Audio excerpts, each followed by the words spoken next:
just beat the shit out of me.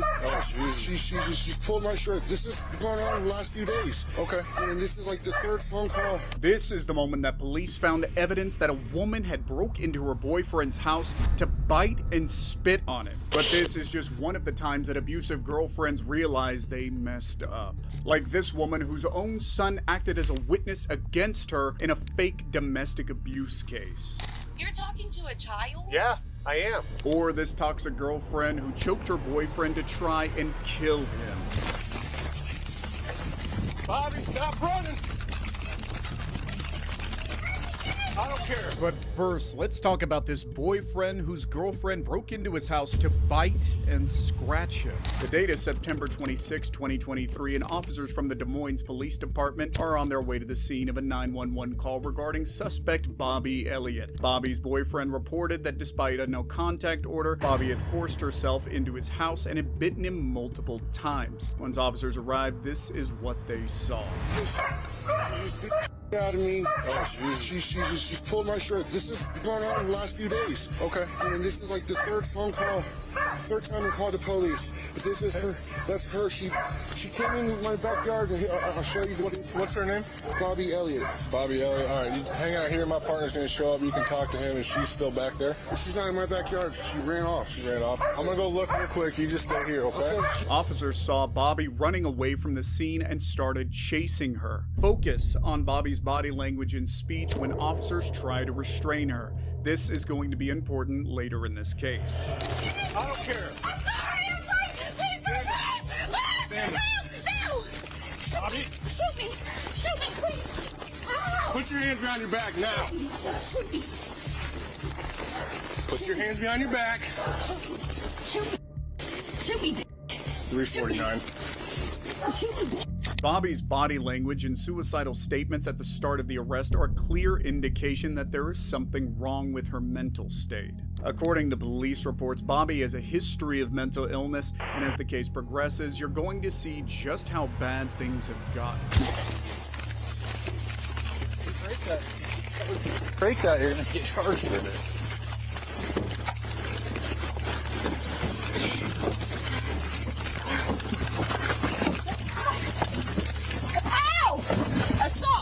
Once Bobby had been restrained, officers went over to her boyfriend to examine any alleged bite and scratch marks. As you can probably guess, he had quite a few. Yeah, because that's still red, so. This one, that's from the other day. Okay. That's from the other day. But she just like tried to rip my shirt off, and I swear to God, on all my kids, still her saliva on. It's all her. I believe you. I mean, this one looks different than that. So. Yeah. Officers would later learn that biting wasn't the only thing Bobby had been doing. Her boyfriend had recorded Bobby breaking into his home and even spitting on him at one point. This is a video of her spitting on me, I think. Stop. Just leave my home alone. No, the fish is weak. Come on, just go. No, I want a shirt. Now go. This is all over a phone charger. Stop. You're distracted. Look, spit on me Yeah. right there. Yeah. By now, officers had more than enough to arrest Bobby. Realizing what was going to happen, Bobby decided to play the victim card and started claiming that her boyfriend had hit her first, trying to find the alleged redness on Bobby's face where she claimed she had been hit. He did hit me, and he needs to go to jail. I'm not going to be the only one going to jail for anything. He hit me. I can't see it with you sitting inside there. Do you not see my face? It's probably not going to be swollen until tomorrow. Where at? Right, my cheek, man. It hurts. Do you see it? I can't see. So I can't. So how did bruising or anything? How did he If it's punch you? swelling, it'll come out. How did he punch you? Full fist, man. Even like that. Notice how Bobby shows the officers her cheeks in case she forgets which cheek she was lying about. Bobby even managed to get out of her cuffs at one point. By the way, your fucking cuff's too damn loose. Oh, my cuffs. Yeah, your cuff is too loose. Yeah. It wasn't me. Really? You're fine. You're fine, but it wasn't me. Oh yeah, laugh as fuck. So far, Bobby had been giving the officers a hard time, but absolutely nothing could have prepared them for what she was about to do next. Hey, what are you doing?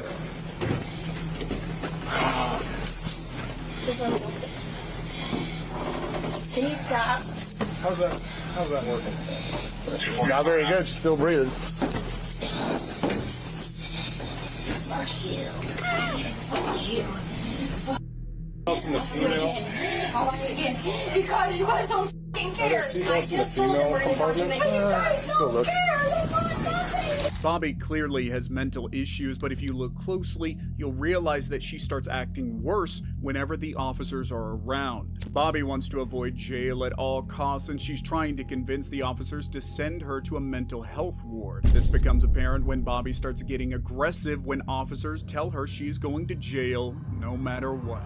I'm not going to jail. I'm going to Sam's. Okay, well, you can keep saying that all you want, but what if we tie her up with the seatbelts? I don't know. Haha, it's a joke. It's a joke. So I rip this goddamn blanket out of jail and hang. Yeah, it's funny. Well, we'll make sure we let them know that you're suicidal. I don't care. I'm going to Sam's. You guys are violating my rights. I have PPD. I am mentally ill. If that is the case, I have to go to Sam's. You guys don't care. Officers tried transporting Bobby to jail, but she started resisting again and had to be tied up to stop her from kicking at the officers. I want to see the ambulance. I want to go to the hospital. Y'all just f*** my head up. You're going to the jail. Okay, but I want to go to the hospital. You f*** my head up, bro. We'll look at you at the jail. I don't care. You guys are This is ridiculous. You guys are playing.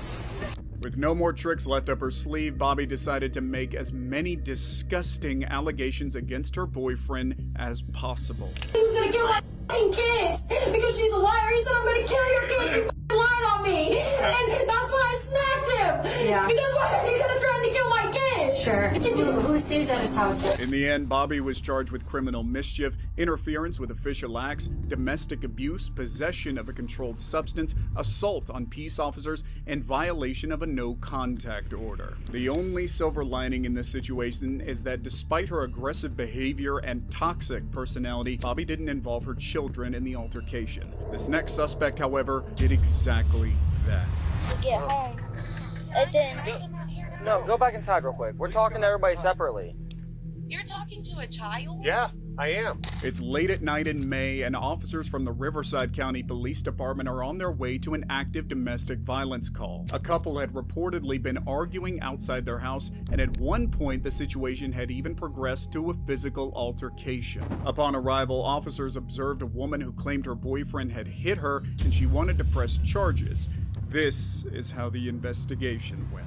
I came up here, we started arguing, he had hit me. And I told him, I said, it's the last time you're gonna hit me. And I'm just done with it. He needs to get the f out of here. Where did he hit you at? Right here.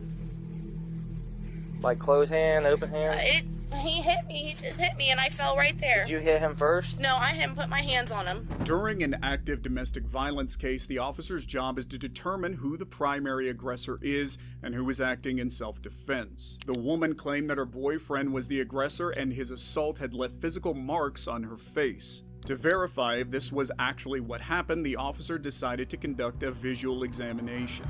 Will you fill a statement out for us? Let me see your face again. It was right here. He didn't hit me, but he hit me. Yeah.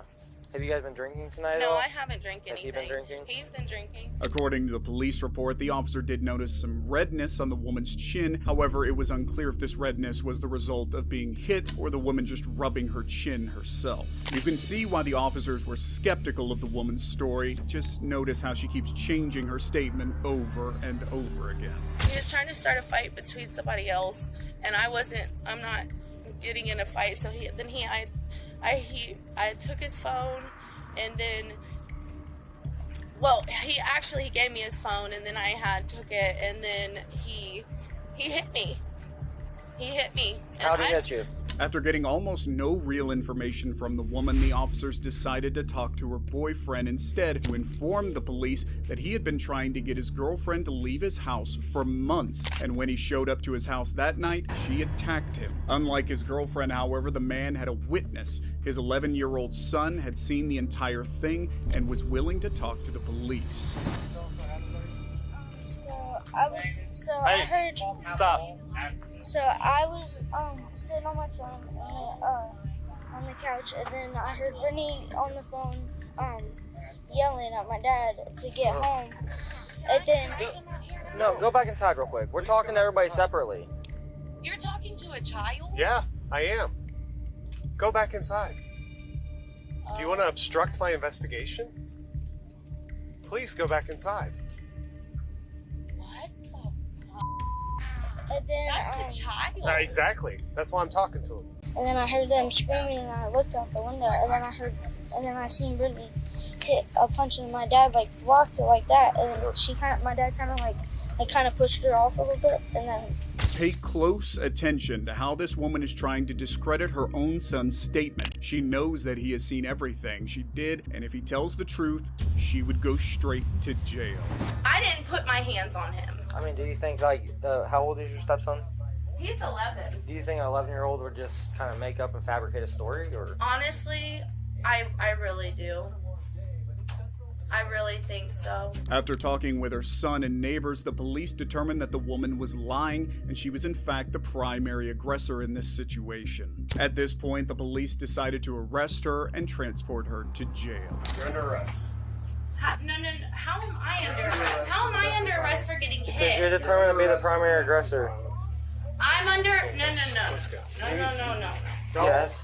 Don't come here. Don't make it worse. No. Oh, I have a resisting charge. We have to. How am I under arrest? No. How am I under arrest? How am I under arrest? The woman couldn't believe that she was getting arrested and even asked the cops why they would arrest the female. No, sir, I didn't do anything. How are you gonna arrest a female? No, sir, please. I'm not trying to waste you guys' time. I'm just gonna. Get her out. No. How am I getting arrested? Come on. In the end, the woman was charged with domestic violence and resisting arrest. Her boyfriend was advised to get a restraining order, however, it is unclear if he has actually gotten one. Framing your boyfriend for domestic abuse is one thing, but what happens when an abuser tries to choke her boyfriend to death? Hold on. Then make him hang up the phone. Officers arrived at the scene of a battery in progress in January 2023 to find a female suspect, later identified as Emily, assaulting her boyfriend Grayson as he was trying to leave in his car. Unfortunately, as officers would later learn, Emily was prepared to do a lot worse. She was choking me, she was punching me, slapping me in the face. She has nails digging them into my neck, my back, my chest. The officer had caught Emily red-handed while she was hitting Grayson, but even this was not enough to deter a habitual abuser like her. Emily refused to step away from Grayson and at one point even tried to hit him again while the police were right there. Hold on. Then make him hang up the phone. Make him hang up the phone. Mom. Make him hang up the phone. Really? Because this is my house. Okay, stop. Get off of me! Get off of me! Emily refused to cooperate and eventually had to be handcuffed to de-escalate the situation. Get off of me! I wasn't on him! Okay. This is my. You're being Get the off of me! I'm gonna detain you until. No, you aren't! Get the. I am. I'll get this car. Stop resisting. No, because you aren't detaining me. You're at my house. No.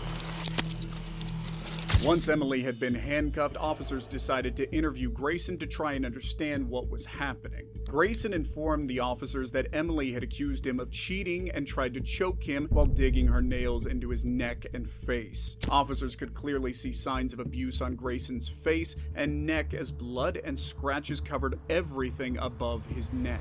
So she's been drinking a lot. And I told her she wanted to see my phone. She snatched my phone from me. I took it back, and then I got up to move and create distance, and she kept pushing me, and then she pushed me into the chair, and I got up and I told her like to just leave me alone, like this isn't good. In terms of these cuts, how'd that happen?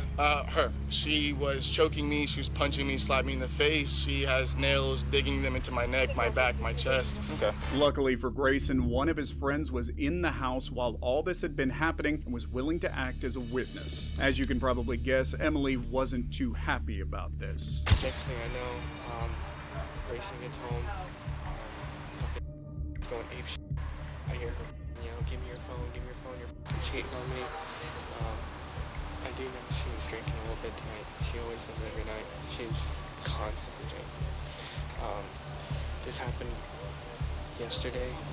It was either yesterday or the night before that. With their investigation complete, officers decided to transport Emily to the police department for further processing. Look at how she reacts when the officers tell her she can't go back home. That's kind of being a civil issue. Everything.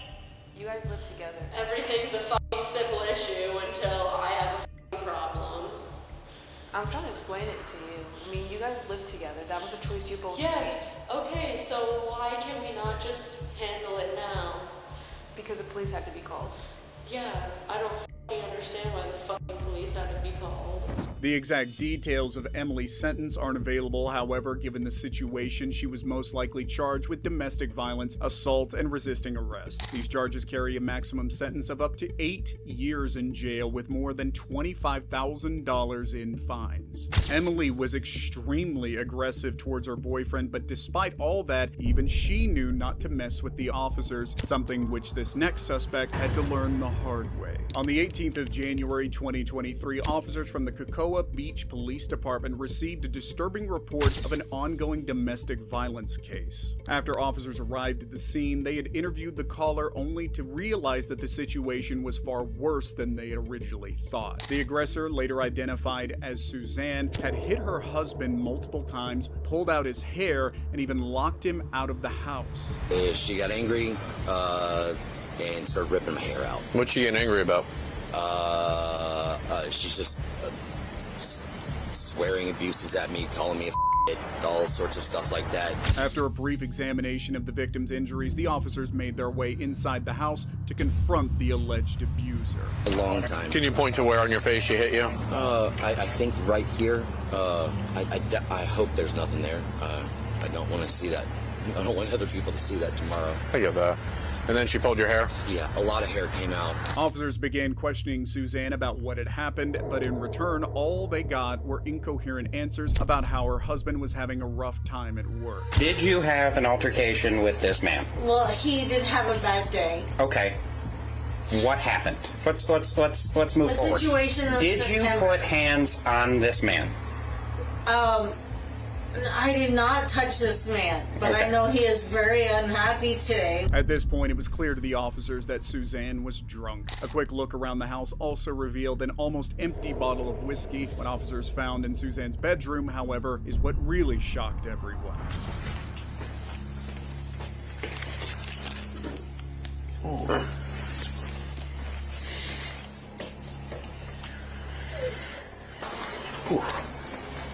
That's Wild Turkey 101. That shit's dangerous. Yeah, look for the hair. Huh? I see hair on the floor right here. Oh, yeah. Yeah, a bunch of it. Yes, sir. Yeah, there's a bunch right here, too. Yeah, okay. This hair is physical proof that Suzanne was lying about not hitting her husband. Even after finding the hair, the officers still decided to give her one last chance to explain her side of the story. Okay, do you want to tell us your side of the story? I've been on bed for every, I guess, 4 hours. Okay, yeah. Nobody wants to hear this because it's like whimpering and like, I don't even want to go through this. Notice how she's trying to play the victim now. Suzanne had previously claimed that she did not hit her husband, but now she's changing her statement to make it sound like her husband was the one who started the fight. Okay, at what point did the altercation turn physical? Right after the time that he told me that he got a no vacation. Okay, what happened during the physical altercation? Other than he's super stressed out and his work is super stressed out, and I apparently Suzanne later changed her statement for a third time, and it was at that point that the officers decided to finally arrest her. What officers weren't ready for, however, was just how ugly this arrest was going to get. Yeah. You're Hey! Don't touch me like that. Oh, really? Yeah. This is what you want? Yeah, you want to start rushing and really? asking pushing us? Yep, that's how it's going to work. That's really? Stop! On her way out, Suzanne began to resist again and had to be pepper sprayed. Stand up! Take my glasses off? Yes, stand up! Why? So you can throw me down. Stand up or you're getting pepper sprayed. Stand up now! I'm not... You gonna throw me at the ground again? You know what? Cooperate. We're not playing this game. Pepper spray's main ingredients, oleoracin capsaicin, needs specific solvents for decontamination. Since the officers didn't have any of these solvents on hand, they decided to use water while waiting for an ambulance. Tilt your head all the way back. Tilt your head back more. Hey, I'm gonna spray some water on your face. I need you to keep blinking, okay? It's gonna hurt, but it's the only way it's gonna get out.